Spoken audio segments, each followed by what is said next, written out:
सुप्रभात बच्चों, आज हम कबीर का सबद 1 पढ़ेंगे। इस बार हमारे सिलेबस से कबीर की साखियाँ और सबद 2 हटा दिए गए हैं। इस बार आपके पेपर में सिर्फ कबीर का सबद 1 आएगा। तो आओ बच्चों शुरू करते हैं। मोको कहाँ ढूंढे बंदे, मैं तो तेरे पास में, ना मैं देवल ना मैं मस्जिद, ना काबे कैलाश में, ना तो कोने क्रिया कर्म में, नहीं योग बैराग में, खोजी होए तो तुरत मिली हो पल भर की तलाश में। कहे कबीर सुनो भई साधो, सब श्वासों की श्वास में। बच्चों, इस सबद में कबीर जी ने मनुष्य ईश्वर प्राप्ति के लिए जो भी बाह्य आडंबर यानी जो भी बाहरी दिखावे करता है, पूजा पाठ करता है, मंदिर जाता है, मस्जिद जाता है, उन सभी चीज़ों का कबीर जी ने इस सबद में विरोध किया है। तो ईश्वर प्राप्ति के इन सभी तरीकों से कबीर जी खुश नहीं थे। उनका मानना था कि ईश्वर को अगर तुम पाना चाहते हो, खोजना चाहते हो, तो वो आपकी सांसों में ही विराजमान हैं।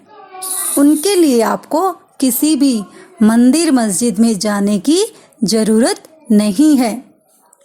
मोको कहाँ ढूंढे बंदे, मुझे कहाँ ढूंढ रहे हो बंदे। यानी ईश्वर कहता है कि हे बंदे, हे प्राणी, हे मनुष्य, तुम मुझे कहाँ ढूंढ रहे हो। मैं तो तेरे पास में, मैं तो तेरे पास में ही हूँ। ना मैं देवल, ना तो मैं मंदिर में हूँ, ना मैं मस्जिद में हूँ, और ना काबे कैलाश में, ना ही मैं काबा में हूँ। काबा यहाँ मुस्लिमों का एक पवित्र तीर्थ स्थल होता है, उसका नाम है। ना ही कैलाश में, कैलाश यहाँ कैलाश पर्वत है जहाँ पर ईश्वर शिव का निवास स्थान माना जाता है। ना तो कोने क्रियाक्रम में, ना ही मैं किसी भी क्रियाक्रम में हूँ। अर्थात लोग जो ईश्वर को खोजने के लिए, उन्हें खुश करने के लिए, उन्हें पाने के लिए जो भी पूजा पाठ के तरीके अपनाते हैं, मैं उनमें किसी में भी नहीं हूँ। नहीं योग बैराग में, और ना ही मैं योग में हूँ, और ना ही वैराग में। अर्थात जो लोग ईश्वर को पाने के लिए इस जीवन से वैराग्य धारण कर लेते हैं, तो मैं उनमें भी नहीं हूँ। खोजी होए तो तुरंत ही मिली हो। अब क्या कहते हैं ईश्वर की खोजी होए तो, अगर तुम खोजी हो यानी अगर तुम मुझे खोजना चाहते हो तो तुरंत ही मिली हो, तो मैं शीघ्र ही मिल जाऊंगा। पल भर की तलाश में, तुम्हारी पल भर की खोज में ही मैं तुम्हें मिल जाऊंगा। कहे कबीर सुनो भई साधो, कबीर कहते हैं कि सुनो भई साधु, सब श्वासों की श्वास में ईश्वर तो सब मनुष्यों की सांसों में विराजमान है। अर्थात हमें ईश्वर को पाने के लिए, उन्हें खोजने के लिए किसी भी मंदिर, मस्जिद, काबा, कैलाश में जाने की जरूरत नहीं है। ना ही उनके लिए, उनको पाने के लिए किसी भी कर्म को, किसी भी पूजा पाठ के तरीकों को करने की जरूरत नहीं है। ना ही उस ईश्वर को पाने के लिए वैराग धारण करने की जरूरत है। अगर ईश्वर को खोजना चाहते हो तो उन्हें सच्चे मन से, अगर आप ईश्वर को खोजना चाहते हो तो वो सब की सांसों में विराजमान है। अर्थात ईश्वर का वास स्थान कहाँ है? हमारी सांसें।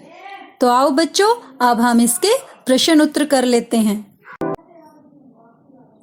लोग ईश्वर को कहाँ कहाँ ढूंढते हैं?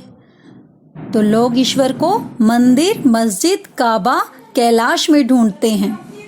ईश्वर भक्ति के बारे में कवि ने किन विचारों का विरोध किया है और क्यों? ईश्वर प्राप्ति के बारे में कवि ने विरोध किया है कि ईश्वर मंदिर, मस्जिद, काबा, कैलाश में ढूंढने या किसी भी क्रियाक्रम को करने से नहीं मिलते। वो तो हम सबकी सांसों में विराजमान है। खोजी होए तो तुरंत ही मिलियो से क्या अभिप्राय है?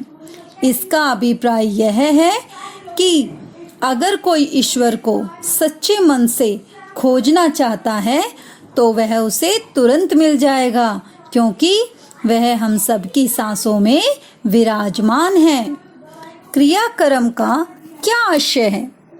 लोगों द्वारा ईश्वर को प्राप्त करने के लिए या खोजने के लिए किए जाने वाले पूजा पाठ के तरीकों को क्रियाकर्म कहा गया है। इन पंक्तियों में खोजी कौन है? यहाँ खोजी मनुष्य को कहा गया है जो ईश्वर को ढूंढना चाहता है।